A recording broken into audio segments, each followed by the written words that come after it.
नमस्कार, देश की बात में आपका स्वागत है और मैं हूं आपके साथ हिमांशु वास्तव। खबरों में आगे बढ़ने से पहले आइए नजर डाल लेते हैं हेडलाइंस पर। तेजस्वी यादव महागठबंधन के सीएम फेस, मुकेश सहनी समेत 2 डिप्टी सीएम कैंडिडेट।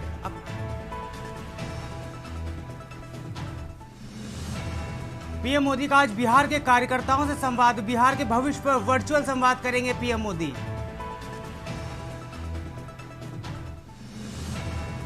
रामलला के दर्शन और आरती के समय में आज से बदलाव, ट्रस्ट ने जारी की नई समय सारणी।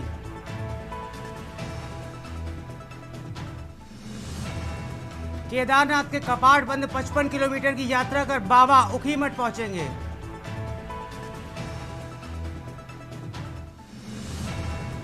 दिल्ली में एयर क्वालिटी और खराब, AQI 353, आनंद विहार में AQI 500 पार हुआ। दिल्ली में बिहार के 3 बदमाशों का एनकाउंटर, डीजीपी बोले बिहार चुनाव में दहशत फैलाना चाहता था सिग्मा गैंग।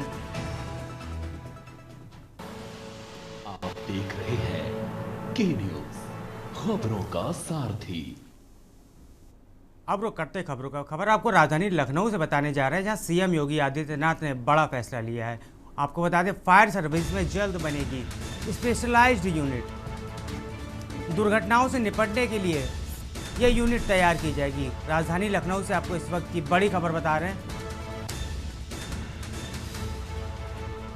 केमिकल बायोलॉजिकल दुर्घटनाओं से निपटने के लिए यूनिट होगी सुपर हाई राइज। आपको बता दें, इसके साथ ही बिल्डिंग हादसों से भी निपटने की अब तैयारी।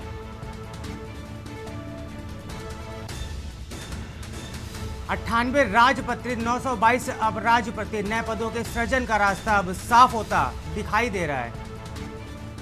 फायर सर्विस को और बनाया जाएगा सशक्त व आधुनिक। उद्योग के अनुसार फायर सर्विस का विस्तार जरूरी।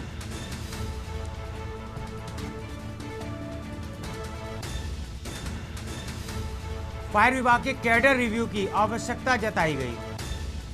इसके साथ ही फायर सर्विस को मिलेंगे अत्याधुनिक उपकरण। सीएम योगी ने कहा कि हर जिले में बनेगा अकाउंट कैडर, प्रशिक्षण संस्थान में नए पद। इसके साथ ही एक्सप्रेस वे पर 100 किलोमीटर पर छोटी फायर चौकी भी स्थापित होगी। वहीं हर परिस्थिति से निपटने के लिए फायर सर्विस अब पूरी तरह से तैयार होती दिखाई पड़ रही है।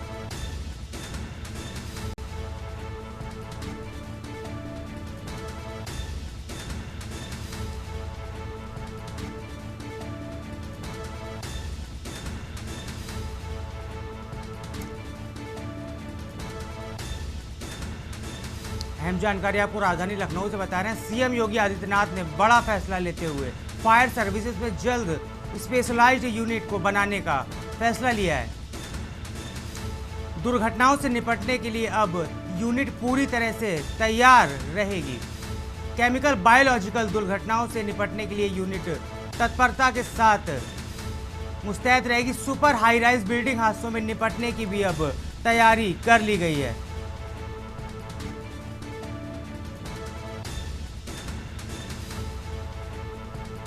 फायर सर्विस को बनाया जाएगा और सशक्त और आधुनिक।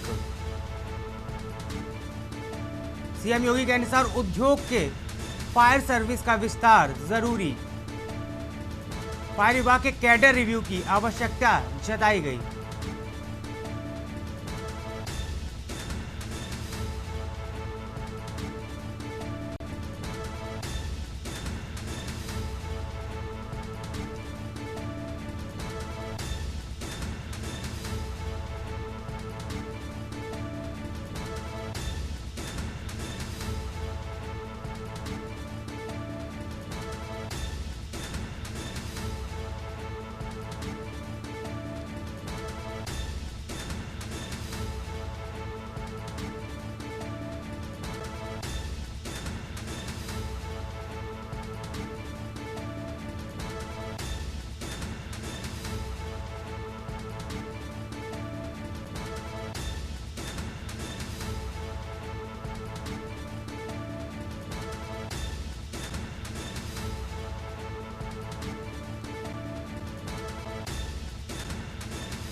पर ज़्यादा जानकारी के लिए हमारे साथ लखनऊ से संवाददाता मनीष तिवारी जुड़ गए। मनीष जी, आपसे जानना चाहेंगे इस सीएम योगी के बड़े फैसले को जो फायर को लेकर लिया गया, इस पर क्या अपडेट है आपके पास?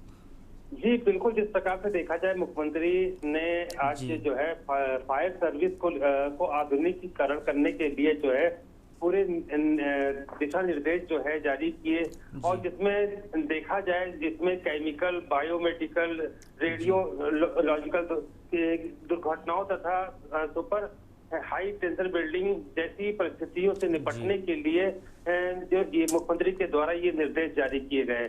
हालांकि जिस प्रकार से मुख्यमंत्री ने का ये निर्णय फायर सर्विस विभाग के 98 राज्य पारित और लगभग 922 अपराजित नए पद सर्जित होने का एक रास्ता और भी साफ हो गया।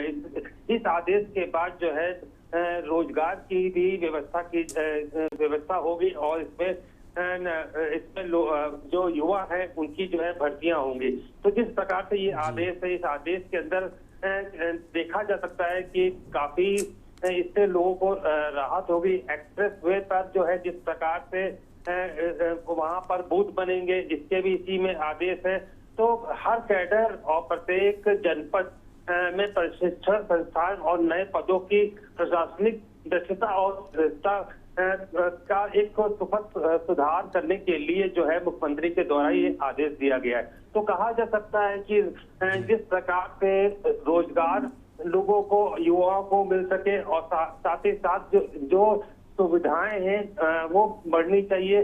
जिस प्रकार से एक्सप्रेसवे की बात की, उनके द्वारा की गई एक्सप्रेसवे पर जो है फायर के बूथ होने चाहिए, जिससे कि गाड़ियों में कभी आग लग जाती है या और किसी प्रकार की समस्या आती है तो उसको निपटने के लिए ये संसाधन होने चाहिए। तो हर एंगल को देखते हुए मुख्यमंत्री के द्वारा ये आदेश पारित किया गया है। जी बहुत बहुत शुक्रिया मनीष जी जानकारी देने के लिए।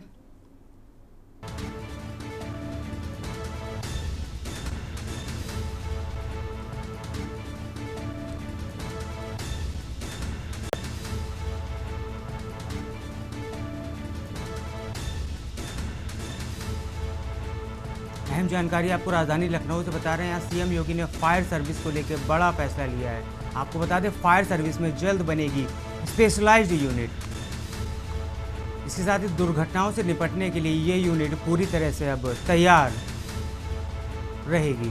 केमिकल, बायोलॉजिकल दुर्घटनाओं से निपटने के लिए यूनिट को तैयार किया गया है।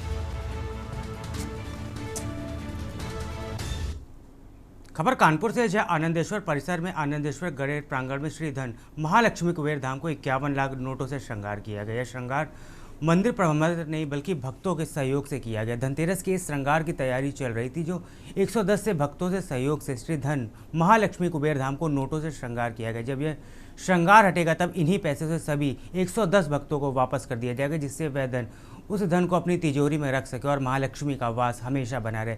सबसे पहले श्रृंगार 2006 में नोटों का 5100 रुपये से किया गया था। इसके बाद लगातार नोटों का श्रृंगार किया जा रहा है। हर साल की तरह नोटों के 3 श्रृंगार की संख्या बढ़ती जा रही है और इस बार भी 51 लाख रुपए के नोटों का श्रृंगार किया गया। मंदिर के पुजारी ने बताया कि नोटों का यह श्रृंगार भक्तों को अपनी ओर आकर्षित करता है और सभी के मन को मोह लेता है।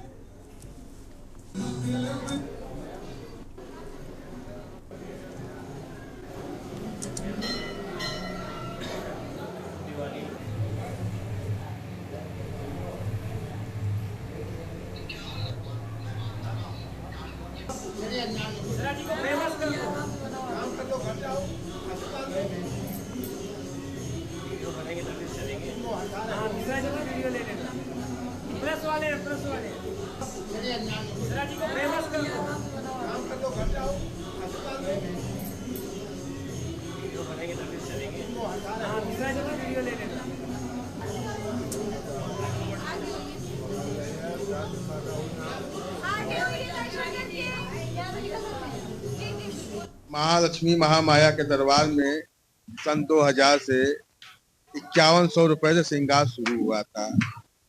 और आज मैया की कृपा से 51 लाख का श्रृंगार हुआ है।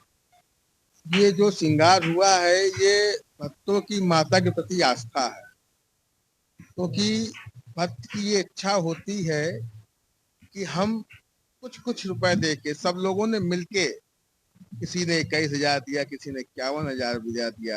सबने मिलके जोड़ के हमने गठिया दिया श्रृंगार हो। तो माता रानी का श्रृंगार धनतेरस से लेके दूज तक बना रहता है। उसके बाद इनको उतार के उन्हीं लोगों को आशीर्वाद में दे दिया जाता है, क्योंकि बरकत होती है। तो हर साल फिर अगले साल के इंतजार करते हैं जितनी जल्दी दीपावली आए तो हमको ये सौभाग्य का मौका मिले। 51 लाख के नोटों से मां लक्ष्मी का सजा दरबार। मैं बात कर रहा हूं कानपुर के प्रसिद्ध लक्ष्मी देवी मंदिर की, जहां पर 51 लाख रुपए से मां लक्ष्मी का दरबार सजाया गया है।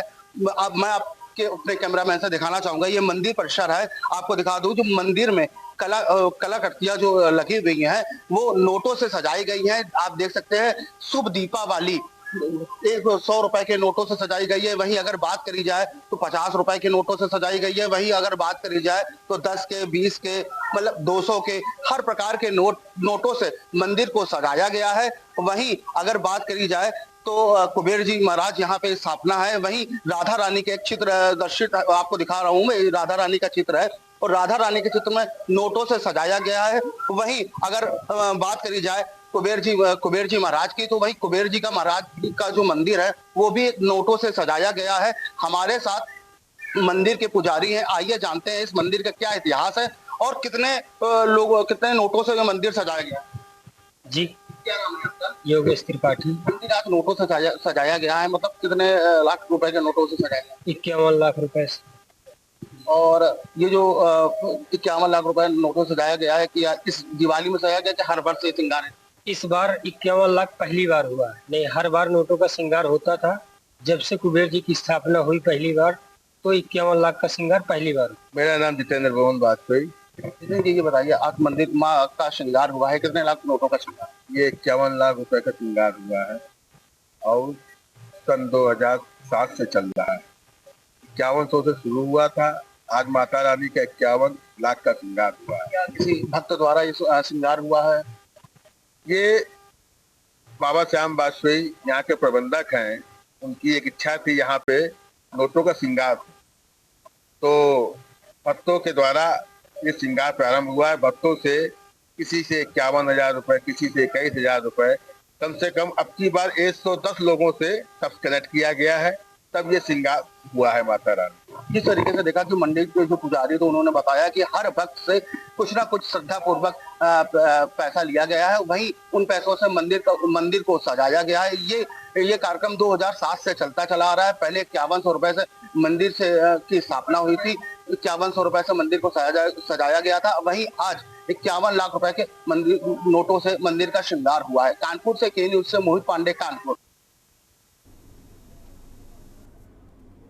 खबर कानपुर से, जहां गोविंद नगर विधानसभा क्षेत्र के विधायक सुरेंद्र मैथानी ने छठ पूजा से पहले घाट पहुंचकर चल रही तैयारियों का जायजा लिया। आपको बता दें, त्योहारियों पर संतोष जताते हुए उन्होंने कहा कि प्रदेश सरकार संस्कृति, परंपरा और आस्था के मद्देनजर सभी को सुविधाएं मुहैया कराने के लिए प्रतिबद्ध है। इसके लिए सूर्य उपासना के छठ पर्व की तैयारियों पर कोई कसर नहीं छोड़ी जा रही, जिससे आस्थावान लोग छठ महापर्व के जरिए सूर्यदेव, प्रकृति और मातृशक्ति की सुविधाजनक ढंग से आराधना कर सके। उन्होंने दावा किया है कि यूपी में सबसे बड़ा छठ पूजन का आयोजन उन्हीं के विधानसभा क्षेत्र में होता है।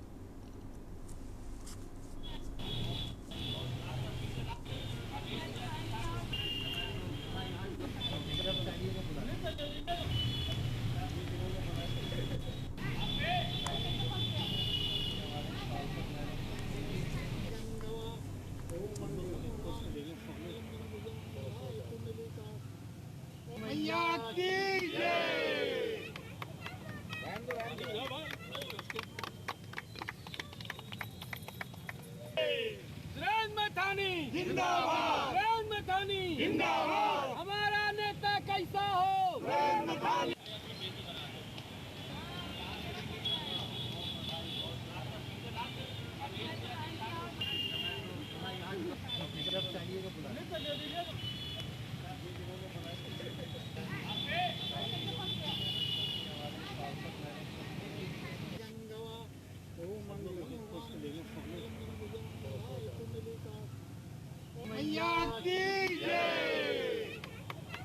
मेरा सौभाग्य है कि छठ मैया का बहुत बड़ा पूजन मेरी गोविंद नगर विधानसभा क्षेत्र में होता है और इसको मैं सैजनवा गोरखपुर से 11 किलोमीटर के पहले राप्ती के तट पर लगातार बचपन में जब 6 वर्ष के लिए पिता ट्रांसफ़र हुए थे मैं वहाँ करता था, और छठी मैया ने मुझे गोविंद नगर विधानसभा क्षेत्र में बुलाकर ये सेवा का अवसर दिया है।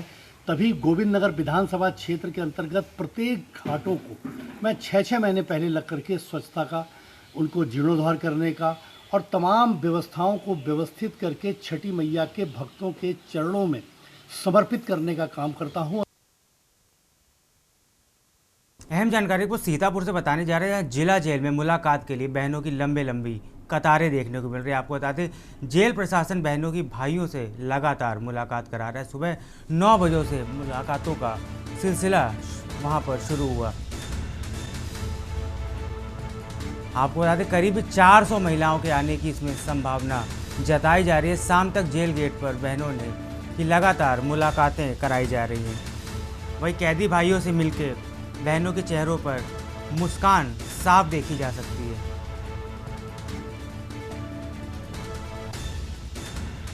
मुलाकात के लिए बहनों के लिए अब जेल के नियम बदल दिए गए। गेट पर मुलाकात अब पर्ची व मुहर लगाने के बाद की जाएगी। सीतापुर से अहम जानकारी बता रहे हैं, जब भैया दूज के पर्व पर जेलों में अपने भाइयों से, कैदी भाइयों से मिलने लगातार बहनें पहुंच रही हैं। वही भाइयों से मुलाकात कर उनके चेहरों पर खुशी साफ देखी जा सकती है।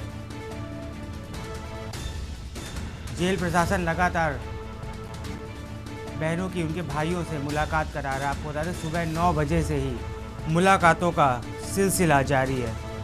करीब 400 महिलाओं की आने की यहां पर संभावना जताई जा रही है।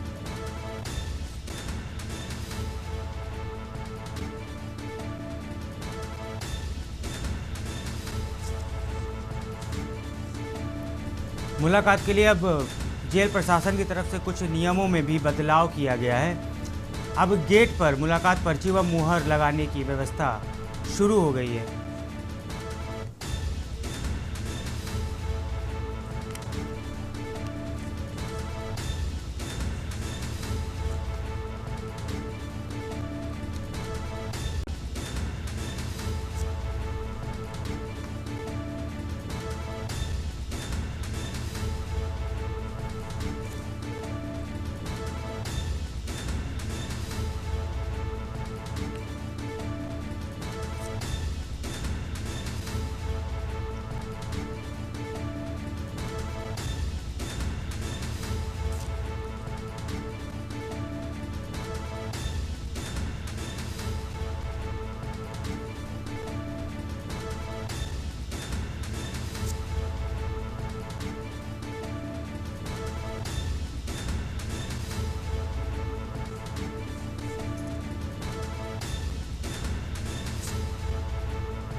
खबर बालोद से है, जहां जिले के हथौद करही बदर में ईश्वर गोवर्धन पूजा ने संस्कृति की गहरी छाप छोड़ दी। ग्रामीणों ने सुबह गौ माता की आराधना कर पारिवारिक भोजन का आयोजन किया। गोबर व पर्वत बनाकर प्रतीकात्मक पूजा की गई। बच्चों ने उत्सव में बढ़ चढ़कर हिस्सा लिया।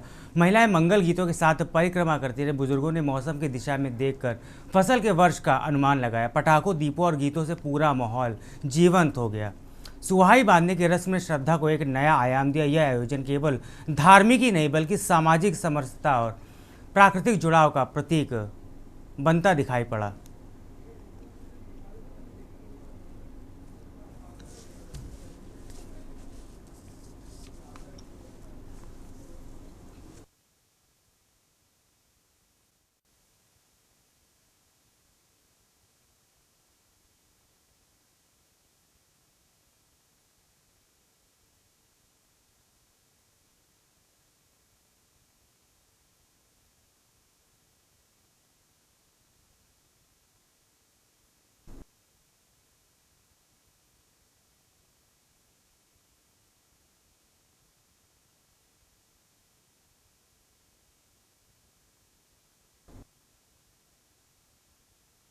आप देखा तो गोवर्धन पूजा ये हमार सनातन परंपरा से हमार पूर्वज मन एला मनावत चले आवत है और ओकरे अनुकरण करते हुए हमू मन हमार जो सनातन परंपरा है ओला चलावत हन।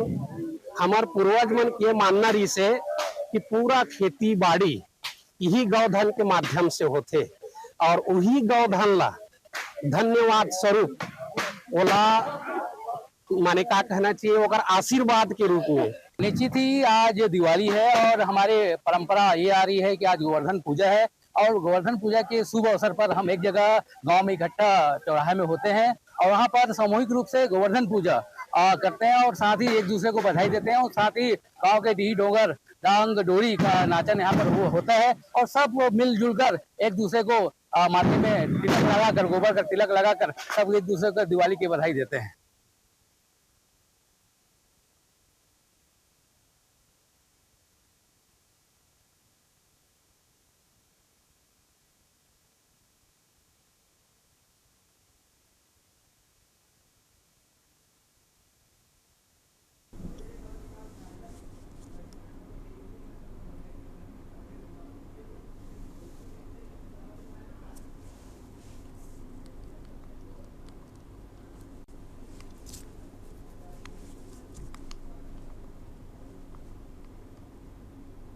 खबर मुरैना से है, जहां दीपावली के बाद परेवा के शुभ अवसर पर भगवान द्वारिकाधीश का आगमन मुरैना गांव में हुआ।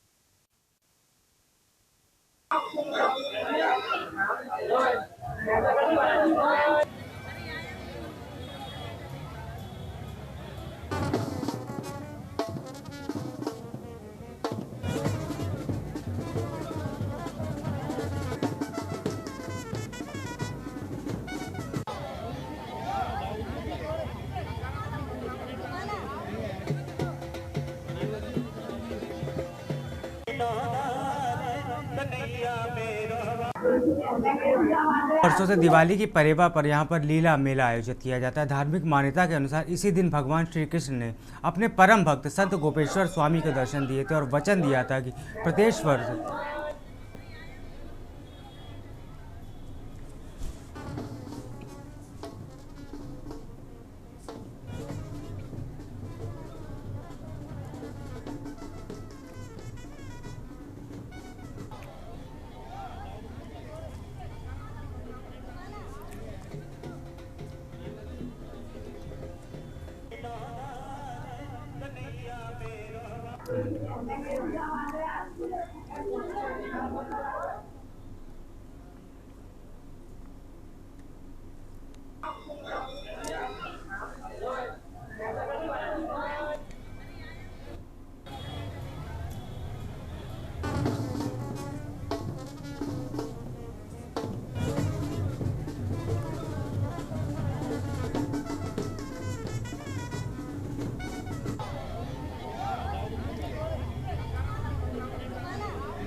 मंडला जिले के हृदयनगर पुलिस चौकी अंतर्गत ग्राम चंदवारा में 22 वर्षीय युवक गोलू वरकड़े ने एक नाबालिग लड़की को जंगल में जड़ी बूटी खोजने के बहाने ले जाकर दुष्कर्म की वारदात को अंजाम दिया। बच्ची की चीख सुनकर दो ग्रामीण मौके पर पहुंचे और उसे बचा लिया। परिजनों की शिकायत पर पुलिस ने आरोपी की तलाश शुरू कर दी। आरोपी जंगल में छिपा मिला, जिसे रात के अंधेरे में गिरफ्तार कर लिया गया। पुलिस ने उसे न्यायालय में पेश कर जेल भेज दिया गया है।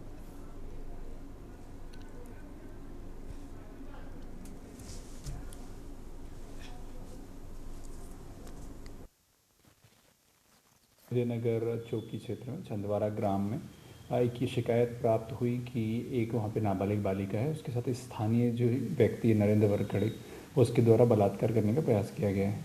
इस शिकायत के आधार पर पुलिस ने एफआईआर दर्ज करी है और ये जो आरोपी है इसे पकड़ा गया है।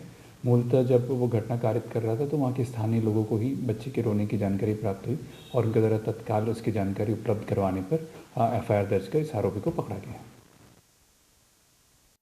वक्त तो चला है छोटे से ब्रेक का, जल्द लौटेंगे।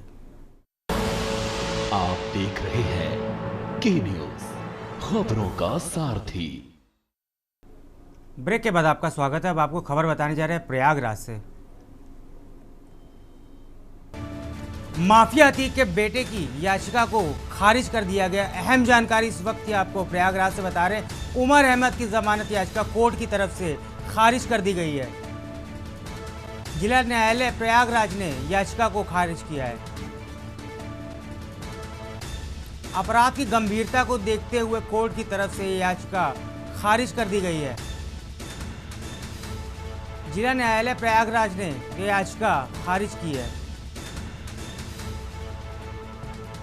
आपको बता दें, अपराध की गंभीरता को देखते हुए जमानत याचिका को खारिज कर दिया गया। आपको बता दें, उमेश पाल हत्याकांड में दाखिल की गई थी जमानत याचिका, जिसे अब कोर्ट की तरफ से खारिज कर दिया गया। उमर अहमद फिलहाल लखनऊ की जेल में बंद है। प्रयागराज से आपको इस वक्त की अहम जानकारी बता रहे हैं। अतीक के बेटे की जमानत याचिका खारिज कर दी गई है।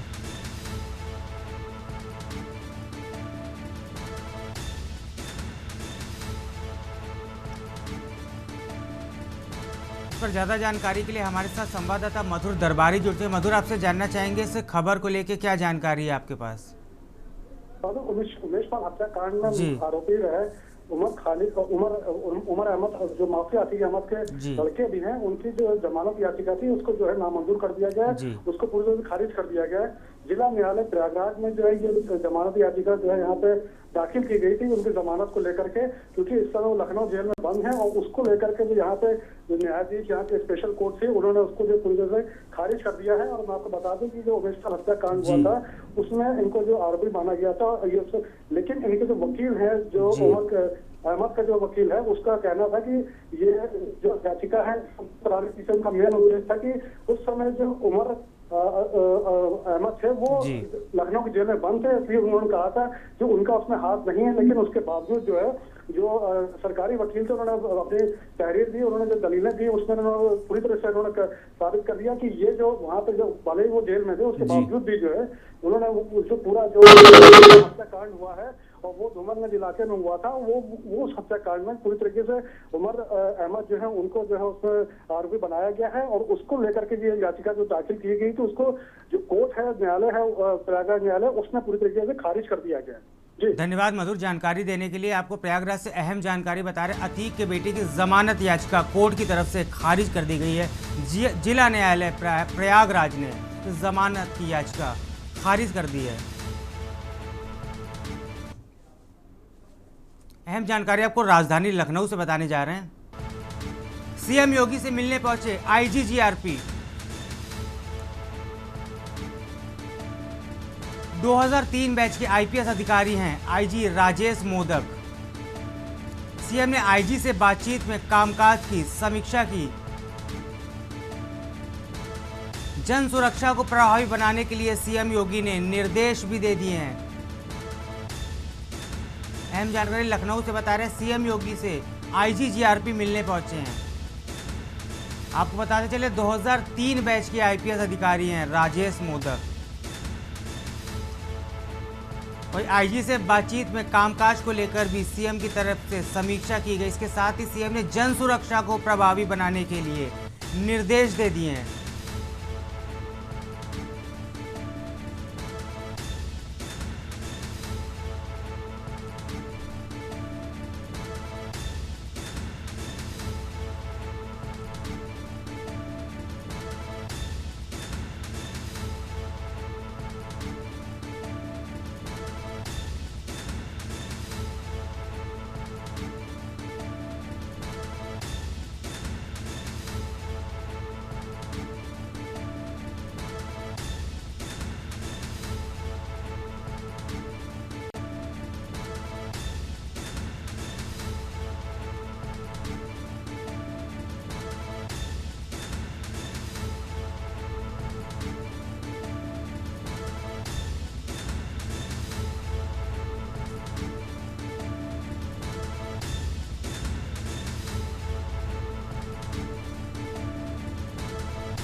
अहम जानकारी आपको अंबाला से बताने जा रहे हैं, जहां हरियाणा के नए डीजीपी साहा थाने में निरीक्षण करने पहुंचे।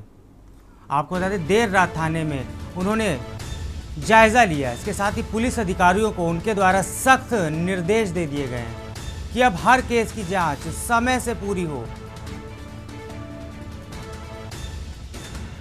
अब शाम को आईओ की छुट्टी नहीं, जांच हो तो प्राथमिकता। कानून व्यवस्था पर डीजीपी का फोकस लगातार तेज। पुलिस अधिकारियों को भी उनकी तरफ से सख्त निर्देश दे दिए गए हैं, हर केस की जांच समय पर पूरी हो।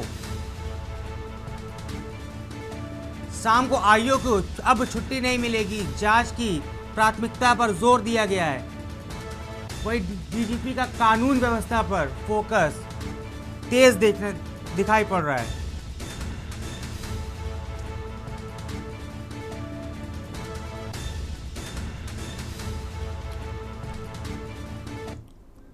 अहम जानकारी आपको पीलीभीत से बताने जा रहे हैं। पुलिस ने लूट के आरोपी को गिरफ्तार किया गया। आरोपी के कब्जे से पुलिस ने सोने के कुंडल और बाइक भी बरामद की है। पीलीभीत से अहम जानकारी इस वक्त की आपको बता रहे हैं। पुलिस ने गिरफ्तार आरोपी को फिलहाल जेल भेज दिया है। पूरनपुर कोतवाली क्षेत्र का यह पूरा मामला बताया जा रहा है। पीलीभीत से अहम जानकारी बता रहे हैं, पुलिस ने लूट के आरोपी को गिरफ्तार कर जेल भेज दिया है। वहीं आरोपी के कब्जे पे सोने के कुंडल व बाइक भी पुलिस ने बरामद कर ली है। न्यायिक प्रक्रिया के बाद आरोपी को पुलिस की तरफ से जेल भेज दिया गया। पूरनपुर कोतवाली क्षेत्र का यह पूरा मामला बताया जा रहा है।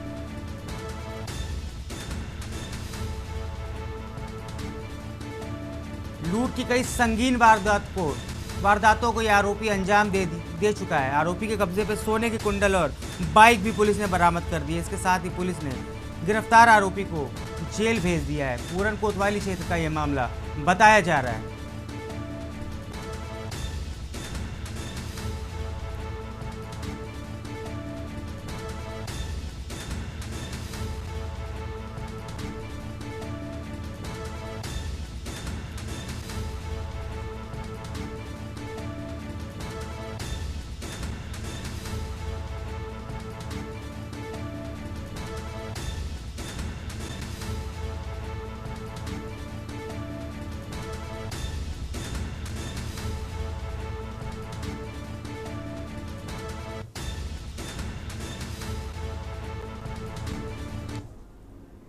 अहम जानकारी आपको गाजियाबाद से बताने जा रहे हैं।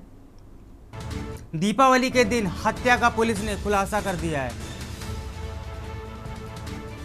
हत्या के मुख्य आरोपी सहित 3 आरोपी पुलिस के द्वारा गिरफ्तार कर लिए गए हैं। ताश खेलने के विवाद में आरोपियों ने फायरिंग कर दी थी। आरोपी से 2 तमंचे और कारतूस भी पुलिस ने बरामद कर लिए गए। हत्या के मुख्य आरोपी सहित 3 आरोपी गिरफ्तार किए गए हैं। आपको बता दें, ताश खेलने के विवाद के चलते इस हत्या को अंजाम दिया गया था। आरोपियों से 2 तमंचे और कारतूस भी पुलिस ने बरामद किए हैं। मुख्य आरोपी पर आपको बताते थे, लखनऊ में भी कई मामले दर्ज हैं। गाजियाबाद से आपको अहम जानकारी बता रहे हैं। दीपावली पर हुए हत्याकांड का पुलिस ने खुलासा कर दिया। हत्या के मुख्य आरोपी सहित 3 आरोपियों को गिरफ्तार कर लिया गया है। ताश खेलने के विवाद के चलते इस हत्याकांड को अंजाम दे दिया गया था। आरोपियों से 2 तमंचे और कारतूस भी पुलिस ने बरामद कर लिए हैं।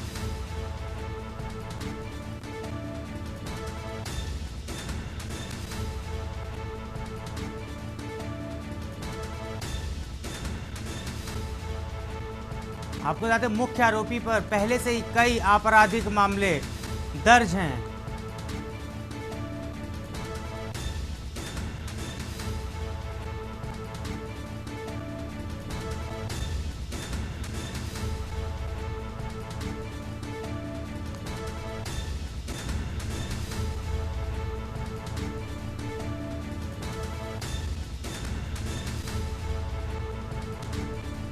ताश खेलने के विवाद के दौरान इस हत्याकांड को अंजाम दिया गया था। आरोपी से 2 तमंचे और कारतूस भी पुलिस ने बरामद कर लिया। आपको बताते चले, मुख्य आरोपी पर पहले से ही लखनऊ में कई आपराधिक मामले दर्ज हैं।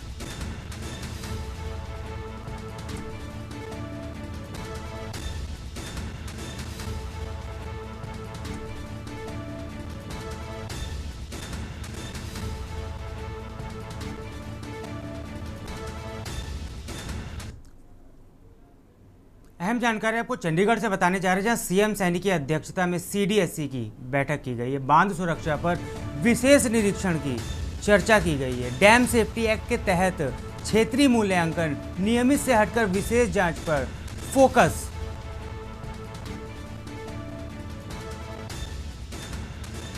सीडीएससी की अहम बैठक सीएम के द्वारा ली गई है। नियमित से हटकर विशेष जांच पर इस बैठक में फोकस किया गया है।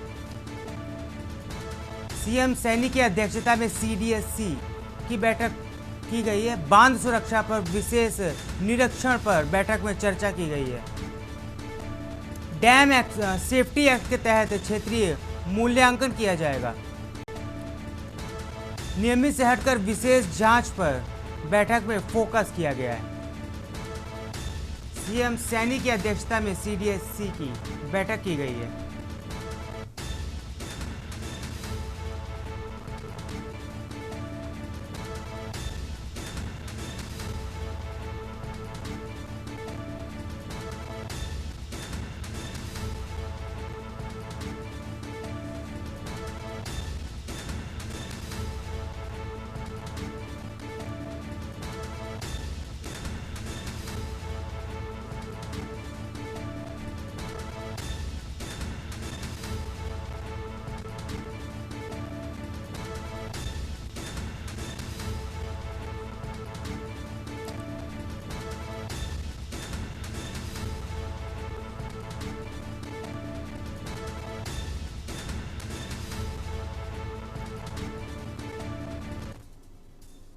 रेवाड़ी शहर की पुरानी तहसील के पास देर रात एक क्रॉकरी की दुकान में भीषण आग लगी। आग की सूचना मिलते इलाके में अफरा तफरी का माहौल हो गया। दमकल की 2 गाड़ियों ने मौके पर पहुंचकर शटर तोड़कर आग पर काबू पाया। आसपास के घरों को देखते हुए बड़ा हादसा फिलहाल टल गया। आग लगने की वजह शॉर्ट सर्किट मानी जा रही है।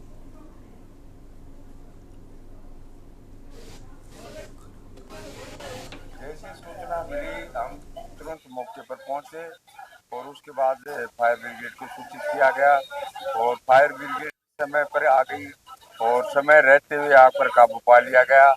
ज्यादा कोई नुकसान नहीं हुआ और आग पूर्ण तरह बुझ गई है।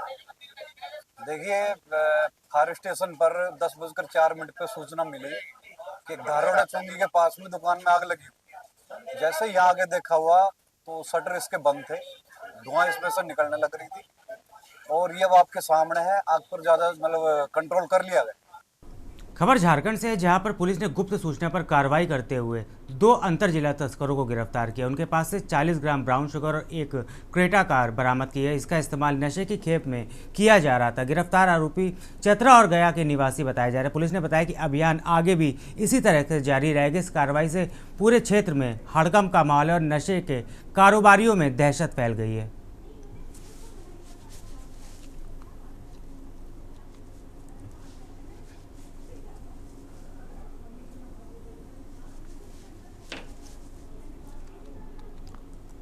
हजारीबाग शहर के वार्ड नंबर 2 स्थित हनीफ कॉलोनी में देर रात 2 नकाबपोश युवकों ने संदिग्ध गतिविधि सीसीटीवी कैमरे में कैद हो गई। वीडियो में दोनों युवक गेट पर तोड़फोड़ की कोशिश करते हुए साफ देखे जा सकते हैं, लेकिन कैमरे की दिशा मोड़ने के बाद वह भाग खड़े हुए। घटना के बाद मोहल्ले में डर का माहौल है। स्थानीय लोगों ने पुलिस गश्ती बढ़ाने की मांग की और कहा है कि जिनके पास सुरक्षा उपकरण नहीं है वह असुरक्षित महसूस कर रहे हैं। फिलहाल चोरी की कोई घटना पुलिस के द्वारा दर्ज नहीं की गई है, लेकिन नागरिकों ने जिला प्रशासन से रात्रि गश्त बढ़ाने और सुरक्षा व्यवस्था को और सख्त करने की अपील की है।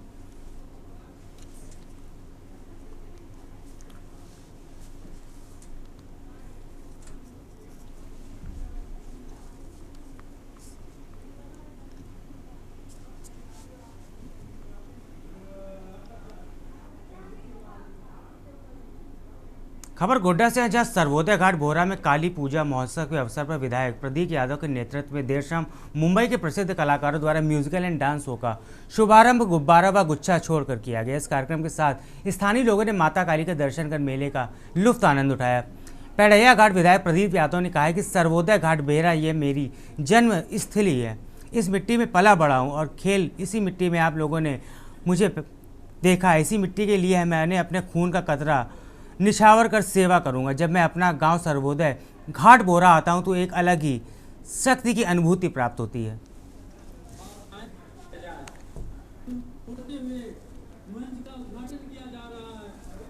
जो कि बहुत ही सराहनीय है।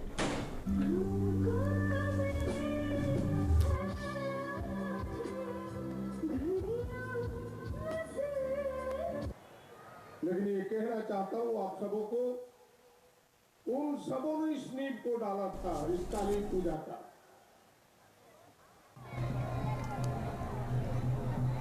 खबर दुमका से है, जहां लोक आस्था के महापर्व छठ की तैयारी जोरों पर है। सूर्य उपासना के इस पर्व पर स्वच्छता पर विशेष जोर दिया जाता है, इसलिए बासुकीनाथ स्थित विभिन्न तालाबों की अभियान के तहत साफ सफाई कराई जा रही है। इसके बावजूद बाबा बासुकीनाथ के स्थित पवित्र शिव गंगा तालाब की अब तक समुचित सफाई नहीं हो सकी है। इससे बड़ी संख्या में श्रद्धालुओं में शिव गंगा के इसी गंदे जल में खड़े होकर भगवान भास्कर को अर्घ्य देने और समर्पित करने के लिए मजबूर होना पड़ रहा है। सामाजिक कार्यकर्ता निरंजन मंडल ने गंदगी के अंबार पर नाराजगी जताई। उन्होंने प्रशासन सहित लोगों से मिलजुल कर युद्ध स्तर पर सफाई कराने की अपील की है। वहीं सफाई कार्य में लगे मजदूरों का सफाई करने वाले श्रमिकों की संख्या बढ़ाकर पूजा से पहले साफ सफाई करना संभव होगा।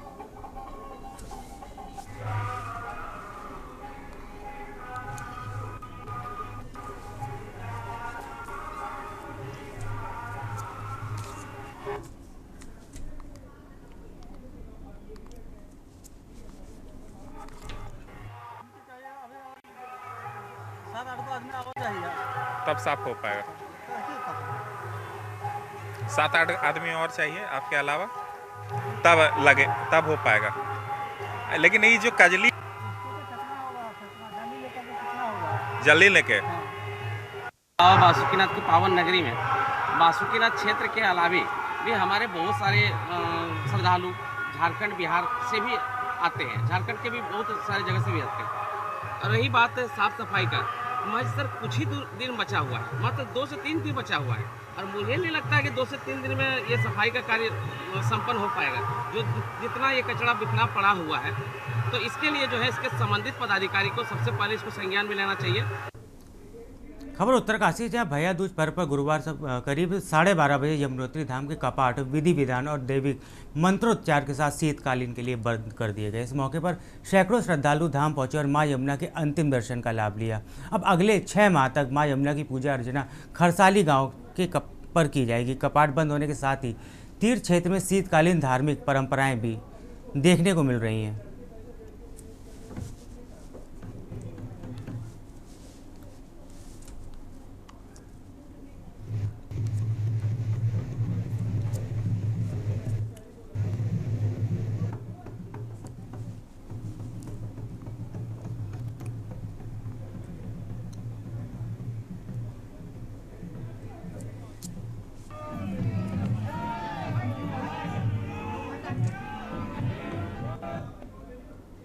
खबर कालाडूंगी से, जहां रिपोर्टिंग पुलिस चौकी बैल पड़ाव में मां से भरी पिकअप को हिंदूवादी संगठन के कार्यकर्ताओं ने रामगढ़ के करीब छोई गांव के पास घेराबंदी कर पकड़ लिया। मौके पर मान से लदी पिकअप को हिंदूवादी संगठन के कार्यकर्ताओं रिपोर्टिंग पुलिस चौकी बैल पड़ाव ले आए और चौकी पर हंगामा करने लगे।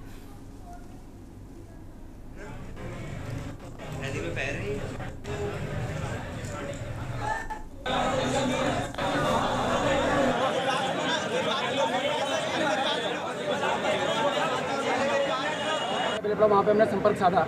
हमने इंचार्ज महोदय को बताया कि आपके वहाँ पे 2 गाड़ियाँ हैं, लेकिन कुछ देर के भीतर एक गाड़ी चौकी इंचार्ज महोदय जी द्वारा छोड़ दी गई, जो कि स्थानीय लोगों द्वारा पकड़ी गई और रामनगर कोतवाली में है। लेकिन सबसे बड़ी बात है, यहाँ बेलपड़ाव चौकी इंचार्ज पर प्रश्न चिन्ह लगता है कि उनकी मौजूदगी में 2 मास की गाड़ी आई, एक गाड़ी कैसे छोड़ दी गई, और वो भी बिना जांच के छोड़ दी गई। और जिस नंबर से हमने इनको सूचना दी, वो सूचना भी दूसरा जो मास्क का व्यापारी उस पर पहुंच गई। तो हमने मांग की है कि ये जो गाड़ियाँ 2 गाड़ियाँ आई, इन 2 गाड़ियों में जो मास्क है, मास्क की जांच होनी चाहिए और ये सर्व समाज के बीच में आनी चाहिए। असल में ये मास्क है किस चीज़ का? प्रदर्शन किया गया, उनकी मुख्य मांग ये थी कि ये प्रतिबंधित कॉम्बोनेंस है और उसके लिए हमने वेटरनरी डॉक्टर को बुला के सैंपल ले लिए। परीक्षण रिपोर्ट आने के बाद आवश्यक कार्रवाई की जाएगी। दूसरा आरोप ये है कि चौकी इंचार्ज द्वारा पैसे लेकर छोड़ने का आरोप है दूसरी गाड़ी है, तो उस पर हमारे थाना चौकी में CCTV लगाए गए हैं। हम CCTV चेक करके और भी जाँच करते हैं, चीज़ क्लियर करेंगे। अगर ऐसा कुछ हुआ है तो निसंदेह उनके खिलाफ कार्रवाई की जाएगी। वक्त तो चला है छोटे से ब्रेक का, जल्द लौटेंगे। आप देख रहे हैं के न्यूज़, खबरों का सारथी।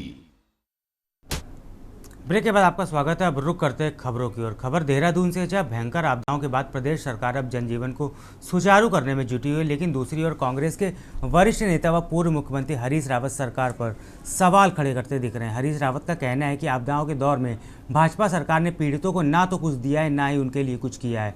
भाजपा के नेता पर कंस कसते उन्होंने कहा है कि भाजपा के नेता आपदा के समय पीड़ितों के पास उपलब्ध नहीं थे और ये केवल मुख्यमंत्री का जाना भी फोटो ऑप्स तक सीमित रहना दर्शाता है। उन्होंने बताया कि उनके द्वारा कांग्रेस के चतुर्भुज नेतृत्व को धराली से थराली तक आपदा पीड़ितों को न्याय के लिए न्याय यात्रा का आह्वान भी किया जा रहा है।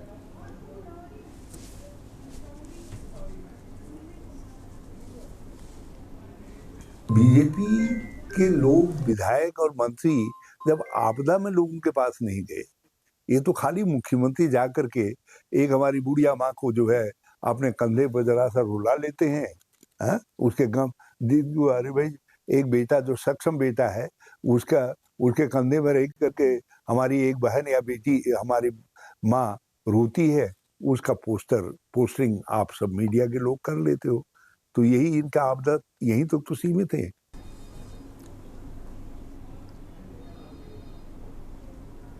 खबर लश्कर से है, जहां लश्कर पुलिस ने पटाखा फोड़ने को लेकर हुए विवाद पर बच्चों पर ज्वलनशील पदार्थ फेंकने के आरोपी गोवर्धन उर्फ दिलेराम को गिरफ्तार कर लिया। आरोपी के खिलाफ आईपीसी की धारा 124 2 BNS और 6 पॉइजन एक्ट 1919 के तहत मामला दर्ज कर लिया गया। आरोपी गोवर्धन उर्फ दिलेराम की निशानदेही पर पुलिस ने तहसीलदार प्रताप चौहान के साथ ज्वलनशील नशीला पदार्थ बेचने वाले लश्कर के दुकानदार शिवापुत्र संजय की दुकान पर छापा मारकर 18 जैरिकेन लगभग 800 लीटर ज्वलनशील पदार्थ भी बरामद किया है। वहीं छापेमारी के दौरान दुकानदार चकमा देकर फरार हो गया। पुलिस ने आरोपी दुकानदार के खिलाफ भी मामला दर्ज कर दिया है।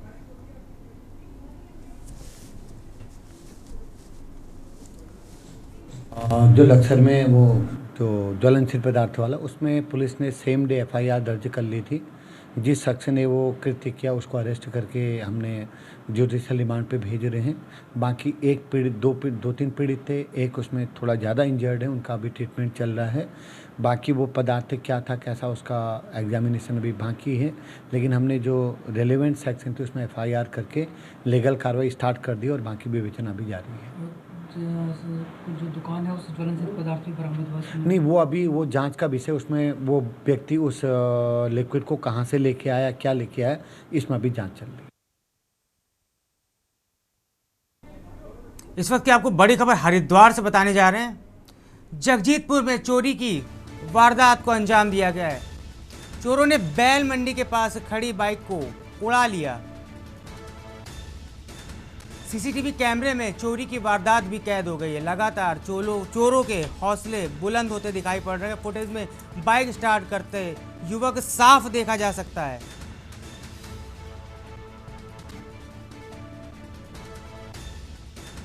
खबर आपको हरिद्वार से बता रहे हैं, जहां चोरों के हौसले लगातार बुलंद होते दिखाई दे रहे हैं। पहले भी होती रही इस तरह की वारदातों के बाद भी पुलिस की लापरवाही से लोगों में नाराजगी का माहौल है। वहीं बाइक चोर आरोपी की तलाश में पुलिस जुट गई है। जगजीतपुर में यह चोरी की वारदात को अंजाम दे दिया गया है।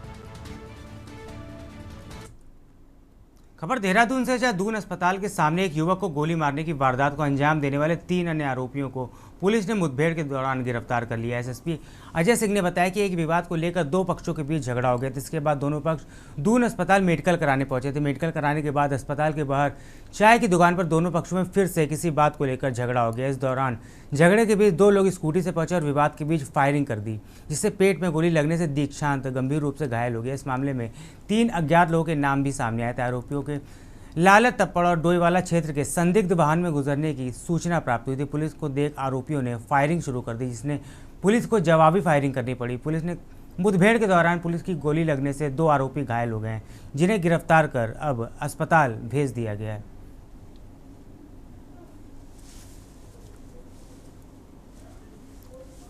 एक मामले से विवाद में 2 पक्षों द्वारा जो है झगड़ा हुआ था। उस झगड़े के बाद दोनों पक्ष दून अस्पताल पहुंचे थे। वहां अपना मेडिकल कराने के उपरांत एक पक्ष जो पीड़ित पक्ष है वो बाहर चाय की दुकान पर बैठे थे। इसी दौरान जो दूसरा पक्ष जिससे झगड़ा हुआ था उनके कुछ साथी वहां पर स्कूटी से पहुंचते हैं और इसके बाद वहां हॉट टॉक के उपरांत थोड़ी देर बाद वापस आकर जो इसमें दीक्षांत करके एक लड़का है जिसके साथ विवाद हुआ था और वो अपना मेडिकल करा के बाहर जान पहचान के लोगों के साथ बैठे हुए थे। उसके बाद उस पर जो है एक फायर किया गया था जो उसके पेट में लगा था। तत्कालीन उसे आकस्मिक परिस्थितियों में जो है अस्पताल में एडमिट कराया गया और बाकी ऑपरेशन उपरांत खतरे से बाहर है। देश की बात पे फिलहाल इतना ही। आप बने रहिए के न्यूज़ इंडिया के साथ। नमस्कार। आप देख रहे हैं के न्यूज़, खबरों का सारथी।